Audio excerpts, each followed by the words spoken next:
ආයිබෝන් ළමයි.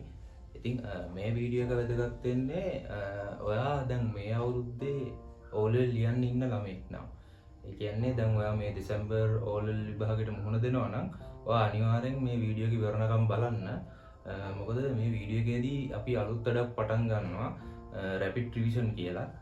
Rapid revision කියලා අලුත් වැඩක් පටන් ගන්නවා. ඉතින් මේ වැඩේදී සිද්ධ වෙන්නේ ඔයාට කවර් වෙලා නැති සිද්ධාන්ත තියෙනවා නම් ඒවා කවර් කරන ගමන් අලුත් විභාග ප්‍රශ්න මේ සාකච්ඡා කරනවා. ඒ කියන්නේ අපි ඔයගලන්ට අලුත් ගණන් ලබා දීලා ඒ ටියුට් ඔයගලන්ට ලැබෙන්න සලස්සලා ඒ වගේම ඒ වගේ තියෙන අමාරු ප්‍රශ්න සාකච්ඡාවක් තමයි මේකදී සිදු කරන්නේ.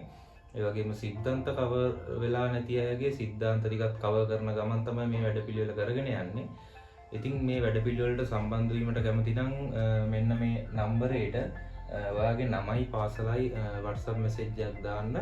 අපි මේ වගේම 10 වෙනි අලුත් ක්ලාස් එකක් පටන් ගත්තා ගිය සෙනසුරාදා. ඉතින් ඒකේ ළමයි කීප දෙනෙක් සම්බන්ධ වුණා. ඉතින් ඒගොල්ලෝ මේ ක්ලාස් එකටත් ඕනනම් සම්බන්ධ වෙන්න. මේ ක්ලාස් එක වැඩි හරියක්ම ફોකස් එක යන්නේ මේ අවුරුද්දේ O level විභාගයට පෙනී සිටින ළමයින් සඳහා.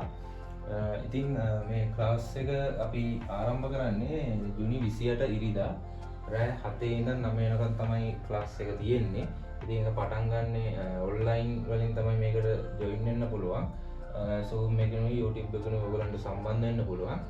ඉතින් මේ ක්ලාස් එකෙත් ඔයගලන්ට ගොඩක් ප්‍රයෝජනවත් වෙයි කියලා මම හිතනවා. ඕන මට්ටමක ඉන්න ළමෙක් ස්ථාවර ඒ සාමාර්ථයක් දක්වා ගෙන යන වැඩපිළිවෙලක් තමයි අපි ක්‍රියාත්මක කරලා තියෙන්නේ. ඔයගලන්ට ක්ලාස් එකට සම්බන්ධ වුණාට පස්සේ වැඩි තොරතුරු දැනගන්න පුළුවන්.